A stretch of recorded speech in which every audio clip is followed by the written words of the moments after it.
The minister focused his remarks primarily on transparency and accountability.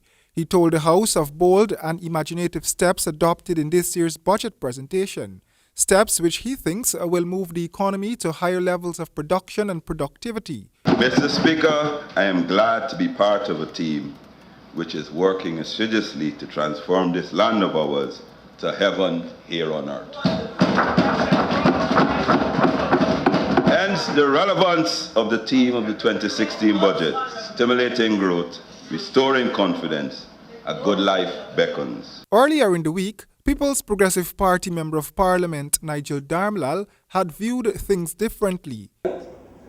Also, under the Ministry of Public Infrastructure, an additional $133 million will be spent on the Georgetown Restorative Project. Mr. Speaker, all of this is done without any form of procurement or public procurement, which of course, Mr. Speaker, is one of the things that this government continues to go back on. Minister Patterson told the House that even though the government is trying to restore accountability and transparency, it is unfortunate that the opposition is not cooperating. He made reference to the absence of opposition members on state boards such as GPL, GEA and GCCA. Mr. Speaker, since taking office, it has been my mandate to foster transparency, accountability and partnership for the development of Guyana. On assuming office, I dispatched a letter to the Honourable Leader of the Opposition requesting that he identifies the Shadow Minister of Public Infrastructure. No response, sir, was received until late November 2015.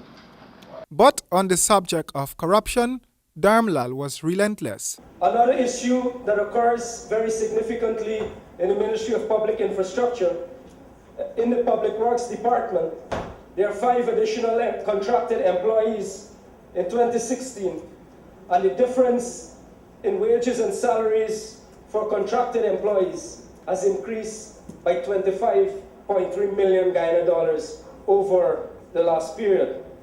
Opposition members Joe Hamilton, Nigel Darmlal and Gillian Burton have all said that the Ministry of Public Infrastructure has not conceptualized any new project of its own. Minister Patterson strongly rebutted those statements. I wish to highlight, Mr. Speaker, a number of projects that has been identified for implementation by my ministry. These projects are being funded by the Government of Guyana and the UK Caribbean Infrastructure Fund and focus on stellings, wharf development, waterfront development, port development, airstrips, aerodromes development. So I just this morning received positive confirmation on these grants. Many projects to be executed by the Public Infrastructure Ministry have attracted bidders from as far as Europe. Minister Patterson explained that all of those projects will create employment at a time when the government is committed to ensuring that citizens get the first option to jobs. Royden James, HGP Nightly News.